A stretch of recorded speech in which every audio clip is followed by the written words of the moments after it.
স্বাগত জানাচ্ছি খাতুনগঞ্জ থেকে মসজিদের সাথে আছে আমি শামীম জাহিদ।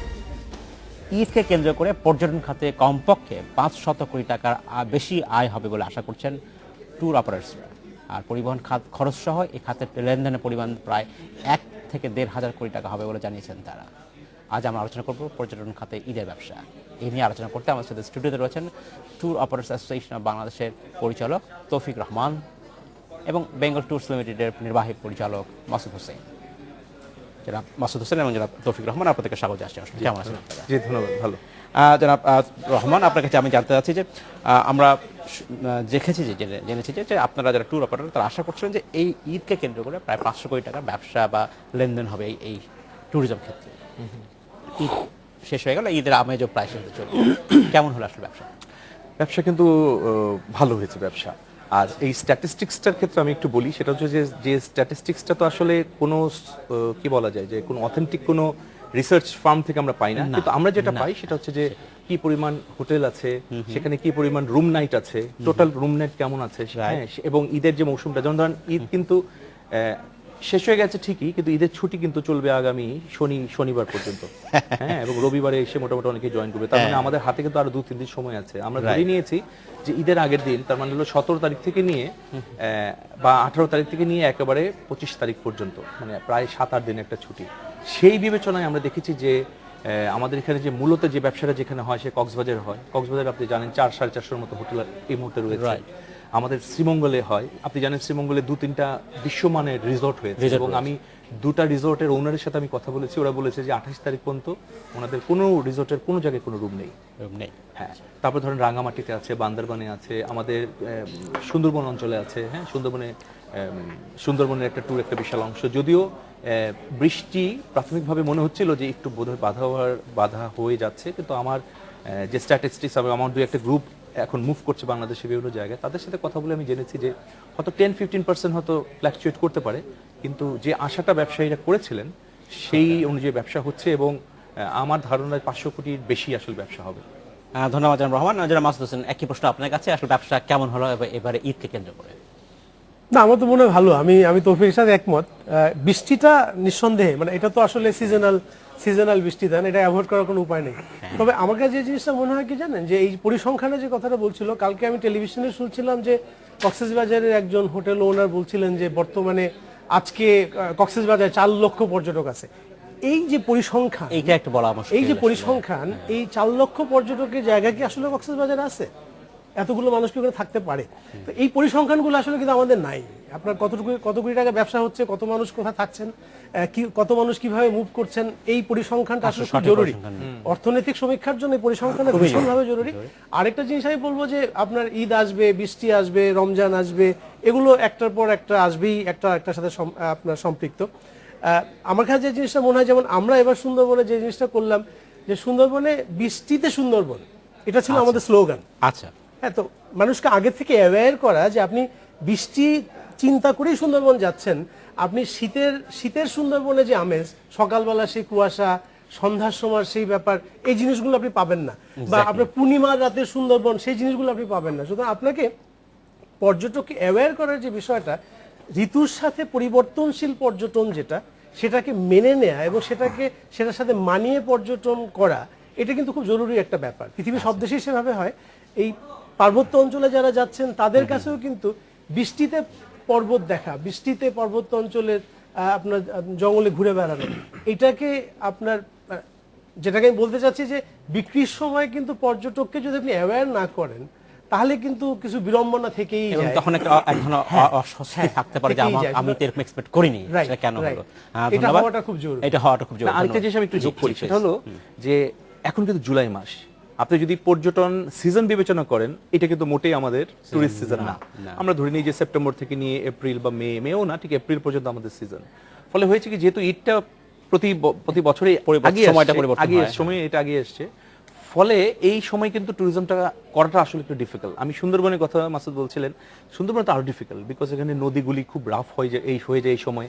আমরা তো নর্মালি সুন্দরবনে এই সময়ে কখনো সাজেস্ট করি না, তাই না? মাসুদ ভাই বলেছেন যে তার একটা থিম নিয়ে আগাচ্ছেন, সব ঠিক আছে, কিন্তু প্রকৃতিটাই কিন্তু আমাদের জন্য বিরূপ মানে ছিল আর কি, কিন্তু তারপরেও আমি বলবো যে একেবারে খারাপ ব্যবসা হয় না। এই বছরের শুরুতেই যে ব্যবসায়িক লসের ক্ষতির সম্মুখীন আপনারা হয়েছিলেন, সেটা কি কোনোভাবে পুষানো গেল? এখনো তো আসলে বোঝা যাচ্ছে না, আসল জিনিসটা বোঝা যাবে হচ্ছে সেপ্টেম্বর থেকে। এবং আমরা যারা একটু ইনবাউন্ড ট্যুরিজমটা করি, একটু বিদেশিরা যারা বাংলাদেশে আসে তাদেরকে নিয়ে যখন আমরা কাজটা যখন করি, তখন কিন্তু আমাদের সিজনটা কিন্তু আলটিমেটলি শুরু হবে কিন্তু সেপ্টেম্বরে। এবং আপনি জানেন যে গত 3 বছরে কিন্তু রাজনৈতিক একটা প্রচন্ড অস্থিতিশীল অবস্থা বিরাজ করছিল, এবং সেটা আলটিমেটলি শুরুই হয় কিন্তু সেপ্টেম্বর থেকে। মানে আমাদের সিজনও শুরু হলো, রাজনীতিবিদদের তাদের কর্মকাণ্ড শুরু হলো। ফলে গত 3 বছরে কিন্তু এক্সপেকটেশন অনুযায়ী কিন্তু আমাদের ব্যবসাটা হয়নি, যেটা আমরা ধরে নিয়েছিলাম যে প্রতি বছর 25 থেকে 30% ইনক্রিজ করবে ব্যবসা, সেই কাজটা হয়নি। এইটা কিন্তু আমাদের জন্য একটা চ্যালেঞ্জিং ইয়ার, আমি আপনাকে বলছি 2015। কারণ এই বছর যদি একই অবস্থা বিরাজ করে, তাহলে আমি বলতে পারবো যে আমাদের ট্যুরিজম ইন্ডাস্ট্রি সামনে কিন্তু অশনি সংকেত। সেটাই। ধন্যবাদ জনাব মাসুদ হোসেন, আপনার কাছে আমি এক বিষয় একটু নতুন ধরনের বিষয় একটু অবতারণা করতে চাচ্ছি। হচ্ছে এই যে ঈদের সময় এখন যে ডোমেস্টিক ট্যুরিজম যেভাবে বাড়ছে, মানুষ যাচ্ছেন, এটা নতুন একটা ফেনোমেনন বলতে পারি, নতুন বৈশিষ্ট্য, এটা আগে ছিল না। এটার কৃতিত্ব কার? যারা আপনারা ট্যুর অপারেটর পরিচালনা করেন তাদের কৃতিত্ব, মানুষকে দেখে নিয়ে যাচ্ছেন সেখানে, নাকি অনেকে বলেন যে আমার সোশ্যাল ভ্যালুস যেটা আছে, আমরা ঈদের সময় যেটা করি, আমরা আত্মীয় স্বজনের সাথে একসাথে সময় কাটাই, হ্যাঁ, আমাদের আত্মীয় স্বজন বলতে এবং শুধু পরিবার, স্ত্রী সন্তান নয়, বন্ধু বান্ধব, এক্সটেন্ডেড ফ্যামিলি, সেখান থেকে মানুষকে সরে আসছে, ভ্যালুসটা কি কমে যাচ্ছে? সেটাও কি কারণ, নাকি আপনাদের প্রচেষ্টা যে আপনারা মানুষকে আকৃষ্ট করতে পারছেন? আমাদের প্রচেষ্টা, সরকারের প্রচেষ্টা, এটাকে আসলে আলাদা করে দেখার সুযোগ কম, কারণ আমরা আসলে এভাবে কাজ করিনি, এটা সত্যি কথা। এখানে মিডিয়ার কিন্তু একটা বড় মিডিয়া, সেটাই আমি বলতে যাচ্ছিলাম যে মিডিয়া এখানে একটা বড় ভূমিকা পালন করছে। যেমন ধরেন গতকালকে পত্রিকা একটা ছবি দেখছিলাম, বিছানা কান্দির একটা ছবি, সিলেটের, হ্যাঁ, ফিশ আইজ লেন্স দিয়ে একটা ছবি তোলা হয়েছে, অস্বাভাবিক সুন্দর। আমিও সেখানে গেছি, কিন্তু আমার চোখে ওই বিছানা কান্দি আমি দেখিনি। বাস্তবতাটাও চোখে, আমি রাতারগুল গেছি, কিন্তু আমি ক্যামেরার চোখে যে রাতারগুল দেখি, সামনাসামনি কিন্তু ওই রাতারগুলকে খুঁজে পাওয়া কষ্ট কখনো কখনো।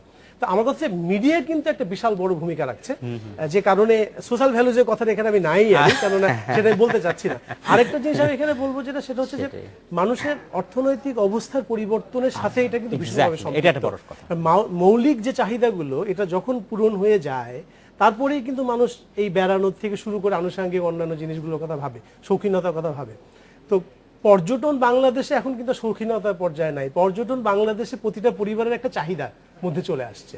মানে ওই মৌলিক অধিকারের পরেই যে বিষয়টার কথা আমি বলবো, মধ্যবিত্ত পরিবার, উচ্চ মধ্যবিত্ত পরিবার, তারা কিন্তু ধরেই নেয় যে বাচ্চা কাচ্চার একটা ছুটি যখন পাবে, বা পরিবারের যে কর্তা ব্যক্তি সে যখন ছুটি পাবে, তখন সে 3-4 দিনের জন্য কোথাও না কোথাও বেড়াতে যাবে।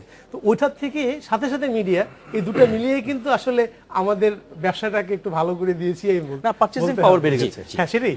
সোশ্যাল ভ্যালুস যে কমে আসে, সোশ্যাল ভ্যালুজের বিষয়টা আমি একটু বলি, সেটা হচ্ছে যে আসলে একটা সময় আমরা সব একান্নবর্তী একটা পরিবার ছিলাম, এখন তো আসলে বিষয়টা নাই। এখন যার যার মতো করে সে বেরিয়ে উঠছে, গ্রামে তাদের ফ্যামিলি থাকছে, ফলে সোশ্যাল ভ্যালুসটা আমি এভাবে বলতে পারি, আমি এমনও জানি ঈদের সময় কেন, অন্য সময় কেন না, কিন্তু আমি এমনও জানি যে ঈদের এই মৌসুমটাকে ঠিক রেখে মা বাবা ভাই বোন সবাই মিলে, মানে যাদের সাথে সোশ্যাল ভ্যালুসটা হওয়ার কথা ছিল, সবাই মিলে বেড়াতে চলে যাচ্ছে। সেটাও হচ্ছে অবশ্য, সেই ঘটনাটার পরিমাণ বাড়ছে অনেক, যে চলো আমরা ঈদের তো সময় পাই না, ঈদের পর আমি আমার নিজের অভিজ্ঞতার কথা বলি, আমি ঈদের পর দিন আমার মা বাবা ভাই বোন সবাইকে নিয়ে ঢাকার বাইরে একটা রিসোর্টে বেড়াতে গেলাম। সুতরাং একসাথে আমরা এখানে পারিবারিক বন্ধন তো নিশ্চয়ই, যারা কুয়াকাটা যাচ্ছে, আমার আত্মীয় স্বজন বন্ধু বান্ধবের মধ্যে বরিশালে বাড়ি, বরিশালে 2 দিন বেরিয়ে কুয়াকাটা 2 দিন করে ঢাকা আসছে। এই জিনিসটা কিন্তু আজ থেকে 10-15 বছর আগে ছিল না। খুলনা অঞ্চলে যারা যে সুন্দরবন একদিনের জন্য হলো সুন্দরবন বা বাগেরহাটে ঘুরে আসে, নর্থ বেঙ্গলে যারা, তাদেরও এরকম। তো আমার মনে হয় সোশ্যাল ভ্যালুজের দিক থেকে আমরা এখনো ওই পর্যায়ে যাইনি, এটা আমি বলবো, ওই পর্যায়ে যাইনি, কিন্তু সোশ্যাল ভ্যালুসটাকে ঠিক রেখে আমরা পর্যটনটা আমরা এক্সটেন্ড করছি, এটা এই অর্থেই বলাটা মনে হয়। ধন্যবাদ। আমাদের সময় হয়েছে একটা বিরতিতে যাবার, ফিরছি শীঘ্রই, সাথেই থাকবেন। স্বাগত আরেকবার খাতুনগঞ্জ থেকে মধ্যে ছিল। আজ আমরা আলোচনা করছি ঈদের পর্যটন খাত নিয়ে। এই নিয়ে আলোচনা করতে আমাদের সাথে স্টুডিওতে রয়েছেন ট্যুর অপারেটর্স অ্যাসোসিয়েশন অব বাংলাদেশের পরিচালক তৌফিক রহমান এবং বেঙ্গল ট্যুরস লিমিটেডের নির্বাহী পরিচালক মাসুদ হোসেন। জনাব মাসুদ হোসেন এবং জনাব তৌফিক রহমান, আপনাকে স্বাগত জানাচ্ছি অনুষ্ঠানে আরেকবার।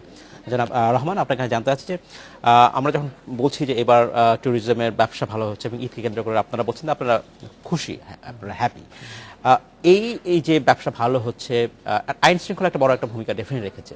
এর পাশাপাশি যে অন্য যে প্রণোদনা থাকা দরকার সরকারের দিক থেকে, যে ট্যুরিজম বোর্ড বা ট্যুরিজম মন্ত্রণালয়ের দিক থেকে যে ধরনের ফ্যাসিলিটি থাকার কথা, সেগুলোকে আসলে ঠিকমতো আপনারা পাচ্ছেন কি না?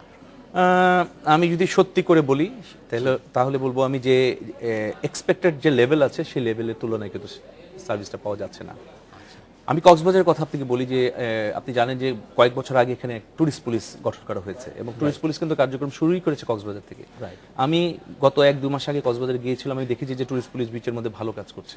যদিও ট্যুরিস্ট পুলিশ সম্পর্কে মাঝে মাঝে আমরা এখন অভিযোগও পাচ্ছি, সেটা হলো অন্য দিক, কিন্তু ট্যুরিস্ট পুলিশ ইন্ট্রোডিউস করাটা আমি মনে করি যে এটা তো অত্যন্ত একটা ভালো কাজ হয়েছে।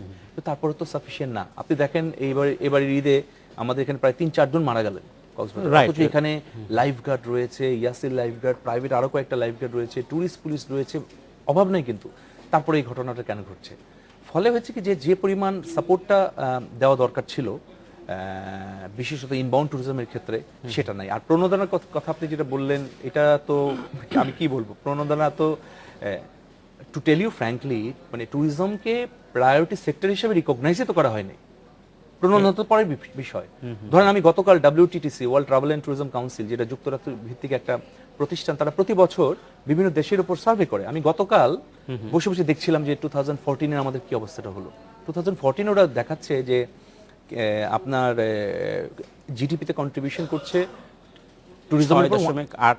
না, এখানে আমার দুটো ভাগ আছে। আচ্ছা। একটা করছে যেগুলো শুধু ট্যুরিজমের কন্ট্রিবিউশন, একটা হচ্ছে টোটাল কন্ট্রিবিউশন। টোটাল ট্যুরিজমের কন্ট্রিবিউশন খুব বেশি না, 1.6 কত পার্সেন্ট। আর যখন টোটাল কন্ট্রিবিউশনে দেখাচ্ছে সেখানে 4.1% দেখিয়েছে। আমি গতকাল দেখলাম 2014। কিন্তু ওরা বলছে যে 2015-এ আমার কাছে যে হিসাব আছে হোটেল এবং রেস্তোরাঁ খাত সব মিলিয়ে আর কি। আচ্ছা হ্যাঁ, ওরা বলছে 2015-এ এটা প্রায় 6% মতো হয়ে যাবে। আচ্ছা, ডিরেক্ট এমপ্লয়মেন্ট ওরা দেখিয়েছে প্রায় 9 লক্ষের উপরে ডিরেক্ট এমপ্লয়মেন্ট হয়েছে 2014-এ। আর টোটাল এমপ্লয়মেন্ট যদি ধরেন সেটা প্রায় 19-19.5 লক্ষের উপরে, সেটা আরো প্রায় 3-4% বেড়ে যাবে। তো এগুলি সবগুলি কিন্তু আশার দিক। কিন্তু ঘটনা হচ্ছে যে মানে যে পরিমাণ প্রস্তুতি আমাদের দরকার, আপনি জানেন যে আগামী বছর 2016-এ আমাদের ভিজিট বাংলাদেশের ঘোষণা করা হয়েছে, তাই না? ফলে যে পরিমাণ এক্সপেকটেশন আমাদের মন্ত্রণালয় থেকে বলা হচ্ছে যে তারা 1 মিলিয়ন টুরিস্ট এক্সপেক্ট করছেন, এখন বোধহয় আসে 5.5-6 লক্ষের মতো ইন টোটাল অ্যারাইভালস, সেটাকে 1 মিলিয়ন করছে। এটা 1 মিলিয়ন করার জন্য যে স্টেপগুলি নেওয়া দরকার সেটা আসলে বা বিদেশিদেরকে অ্যাট্রাক্ট করার জন্য, সেটাকে আমরা করছি। তা আমি মনে করি যে সেটা ইজ নট সাফিসিয়েন্ট। জনাব মাসুদ হোসেন, আপনার কাছে প্রশ্ন হচ্ছে যে আগামী বছর 2016 বাংলাদেশ সরকার ঘোষণা করেছে যে ট্যুরিজম ইয়ার, অর্থাৎ হচ্ছে পর্যটকরা এই বছরে আসবেন, তাই এবং এই বছরকে কেন্দ্র করে সরকার অনেক পর্যটক দেশে আনতে চান। সেটার জন্য যে গ্রাউন্ড ওয়ার্ক করা দরকার সেটাকে আসলে আমরা আদৌ করছি না, শুরুই তো হয় নাই।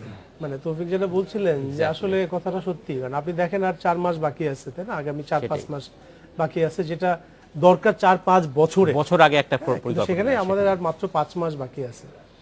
সেই দৃষ্টিকোণ থেকে চিন্তা করলে আমাদের আসলে যে প্রস্তুতি এই মুহূর্তে, সেটা মোটেই এটা পর্যটন মাস হতে পারে, বছর হতে পারে না। আচ্ছা, সত্যি কথা বলতে গেলে তাই। কারণ আমাদের যে কাজগুলো আমরা করতে চাচ্ছিলাম, কারণ এখানে আপনি যে পয়সাটা খরচ করবেন, যে শ্রমটা দিবেন, তার বিনিময়ে কতটুকু আপনি সফলতা পাবেন বা কতটুকু অর্জন করলে, সেটা কিন্তু একটা বড় বিষয়। কারণ বাংলাদেশের ট্যুরিজম এটাকে ডেস্টিনেশন হিসাবে প্রমোট করার জন্য আমরা পর্যটন বর্ষ করছি। পর্যটন বর্ষটা হচ্ছে টোটাল প্রমোশন ওয়ার্কের একটা পার্ট, তাই না? একটা পার্ট, এবং এটা একটা বড় পার্টি। আমি বলবো সারা বছর ধরে একটা দেশের ডেস্টিনেশন প্রমোশন করব, সেটার জন্য কোনো প্রিপারেশন থাকবে না, আর সেটার জন্য আমি হাডুডু খেলা, লাঠি খেলা দেখাবো, এটা তো আসলে ইন্টারন্যাশনালি ডেস্টিনেশন প্রমোশনের কাজ না। যেটা কিছুদিন আগে আমরা দেখছিলাম যে আপনার সরকার একটা বর্ষপঞ্জিকা তৈরি করছেন, যেটাকে নিয়ে তারা ইভেন্টকে তারা ফোকাস করতে চান, ইভেন্ট ক্যালেন্ডার। এটা আসলে আমি জানি না যে তারা কোন দৃষ্টিকোণ থেকে কিভাবে করছেন, আমরাও জানি না, অন্যান্য স্টেক হোল্ডাররাও জানেন না, তারা সেভাবে জিনিসটা করে ফেলছেন। এখানে আপনার সার্ভিস প্রোভাইডার যারা, তাদের স্কিল ডেভেলপমেন্টের বিষয়টা আছে, প্রোডাক্ট ডেভেলপমেন্টের বিষয় আছে, ফ্যাসিলিটিস ডেভেলপমেন্টের বিষয় আছে, ইন্টারন্যাশনালি বাংলাদেশকে প্রমোট করার বিষয় আছে, আমাদের এমবেসিগুলোকে সম্পৃক্ত করার বিষয় আছে, আমাদের ল্যান্ড পোর্ট, এয়ারপোর্ট, এন্ট্রি পয়েন্টগুলোকে আপনার আরো সম্পৃক্ত করার বিষয়গুলো আছে। তো এগুলো যদি আপনি না করেন, ভিসার কথা আছে, এগুলো যদি আপনি না করেন তাহলে উল্টো হতে পারে। কিন্তু আমি বলি উল্টো হওয়ার সম্ভাবনাই বেশি, কারণ আপনি প্রমোট করে ফেললেন, বলছেন যে আপনি ট্যুরিজম ইয়ার করছেন, কিন্তু যে আকাঙ্ক্ষা নিয়ে যাবে, আশা নিয়ে পর্যটকরা এখানে আসবে, এসে যদি তারা সেটাকে না দেখতে পায়, রিফ্লেকশনটা যদি না থাকে, তাহলে কিন্তু হিতে বিপরীত হতে পারে। সরকারি না, কিন্তু আমি যে প্রশ্ন সরকারি উদ্যোগে আপনারা যারা প্রাইভেট সেক্টর আছেন তাদেরকে সম্পৃক্ত করা হয়েছে কিনা? না, আমাদের তো আমি তো বলবো যে 2-3টা মিটিং আমরা করেছি, একেবারেই প্রাথমিক পর্যায়ের মিটিং আমি বলবো। কিন্তু যে কথাটা মাসুদ ভাই বললো, মাসুদ ভাই কিন্তু একটু ফিউচারের কথা বললো, যে টুরিস্টরা প্রমোট করা হলো ঠিকমতো, টুরিস্টরা জানলো এবং টুরিস্টরা আসলো, এসে তারা সার্ভিস পেলো না। আমি তো আরো একটু বর্তমানে থাকতে চাই। আর টুরিস্টরা তো জানতেই পারছে না এখন পর্যন্ত যে এখানে বাংলাদেশে এরকম একটা অনুষ্ঠান হচ্ছে। আপনি সার্ভিস তো দেবেন পরের বিষয়, আসার পরে আপনি দিবেন, সেটা আরো ভয়াবহ দিক, ঠিক আছে? কিন্তু টুরিস্টকে ঠিকমতো টার্গেট করা, প্রমোট করা। আরেকটা জিনিস হচ্ছে যে, আচ্ছা আমি ট্যুরিজম ইয়ে ঘোষণা করছি, খুব ভালো কথা, আমার কিন্তু 3-4টা প্রায়োরিটি প্রোডাক্ট থাকা উচিত। এখন ওনাদের সাথে যখন কথা বলি, একটু আগে আপনি বলছিলেন যে 52টা ইভেন্টকে করা হয়েছে। আরে বাবা, 52টা ইভেন্টকে আমি করতে পারবো? আপনি হাতে গোনা 3-4-5টা ইভেন্ট নেন, যে 5টা ইভেন্টই সারা বছর আমি করবো, যেটা আমাদের ঐতিহ্যকে ধারণ করে না। আমাদের বাংলা নববর্ষ, 21শে ফেব্রুয়ারি, আমাদের ঈদ, আমাদের ইভেন আমাদের Ijtema, it is also a product, তাই না? 4-5টা করে, নাম্বার 1। নাম্বার 2, আপনি ওয়ার্ল্ডের 140, 50, 60, 2000, 200 দেশকে আপনি টার্গেট করতে পারবেন? আপনাকে কি করতে হবে যে টুরিস্ট জেনারেটিং কান্ট্রি, হাতে গোনা 18 থেকে 20টা দেশ, 10-12টা করলেও 10-12টার মধ্যে থাকে, 15 থেকে 20টা দেশ। আপনি শুধু সেই দেশে করেন না ভাই। আমার তো নেপাল থেকে টুরিস্ট আসার দরকার নেই, আমার ভুটান শ্রীলঙ্কার টুরিস্ট আসার দরকার নেই। আমার যেটা দরকার মেইনলি ইউরোপ দরকার, আমার আমেরিকা দরকার, অস্ট্রেলিয়া দরকার, নিউজিল্যান্ড দরকার, জাপান, চায়না দরকার, ফিনিশ। সেইখানে তো আমরা কাজটা করতে পারছি। আপনি যখন প্রশ্ন করছেন, একদিন আমাদের দর্শক রোকন একই রকম করছেন, যে উনি বলছেন যে বাংলাদেশের পর্যটন শিল্প নিয়ে প্রচারণা খুবই কম হয়। আপনি যে কথা নাই তো, বলছেন, আমি সেটাই বলছিলাম যে একেবারেই নাই। যেমন আপনি কদিন আগে আমাদের একটা ভিসা অন অ্যারাইভেল একটা প্রেজেন্টেশন হয়ে গেছে এয়ারপোর্টে, সেখানে আমরা বলার চেষ্টা করছিলাম যে দেশের বাইরে আমাদের যে এমবেসিগুলো, তাদের তথ্য আদান প্রদানের যে সমন্বয়হীনতা, এটা যে কতটা প্রকট আপনি চিন্তাই করতে পারবেন না। যে তারা ট্যুরিজমকে প্রমোট করা তো দূরের কথা, আমি বলতে বাধ্য হচ্ছি যে অ্যাপ্রোচগুলো টোটালটাই হচ্ছে নেগেটিভ। আপনি বলছেন যে আপনি যখন মানুষকে বেশি পর্যটক আনতে হলে গভর্নমেন্টের সকল শাখাকে একসাথে সম্পৃক্ত করতে হবে। আপনি বলছিলেন যে ভিসা সেকশন একটা ইম্পর্টেন্ট জিনিস, এই ভিসা পেতে আসলে বাংলাদেশে এখনো কষ্ট হয়, যেটা অনেকে বলেন। অনারেবল ভিসার কথা যেটা আমরা কদিন আগে আলোচনা করলাম, যে একজন পর্যটক বাংলাদেশে আসবে, তাকে শর্ত দেয়া হচ্ছে যে বাংলাদেশি একজনের কারো কাছ থেকে তাকে ইনভাইটেশন লেটার নিতে হবে, তাকে সেলফ এক্সপ্লেনেটরি লেটার লিখতে হবে যে সে কেন বাংলাদেশে যায়, ইত্যাদি ইত্যাদি। তো ভাই, কেন আসবে সে বাংলাদেশে? তার তো বাংলাদেশে একজন পরিচিত লোক থাকবে, না থাকলে সে বাংলাদেশে আসতে পারবে না, এটা তো হতে পারে না। এই ধরনের যে বিষয়গুলো, এটা তো আসলে বাংলাদেশে ভ্রমণে আসার পথে একটা বড় প্রতিবন্ধকতা আমরা মনে করি। আরেকটা বড় প্রতিবন্ধকতা আমি বলি, সেটা হলো যে মাইন্ডসেট। আমাদের মাইন্ডসেট, প্রশাসনে যারা আছেন, যেটা মাসুদ ভাই বলার চেষ্টা করছেন, মাইন্ডসেট। বাংলাদেশকে অনেকেই এখনো বলে যে Bangladesh is a Muslim moderated country. আমি তীব্রভাবে এটার প্রতিবাদ জানাই। এটা কারা বলে? আমেরিকানরা বলে, আমেরিকান অ্যাম্বাসেডর বলে যে Bangladesh Muslim. No, Bangladesh is the People's Republic of Bangladesh where Muslims are majority. আমরা যেমন ঈদ পালন করি, আমি কি পূজা পালন করি না?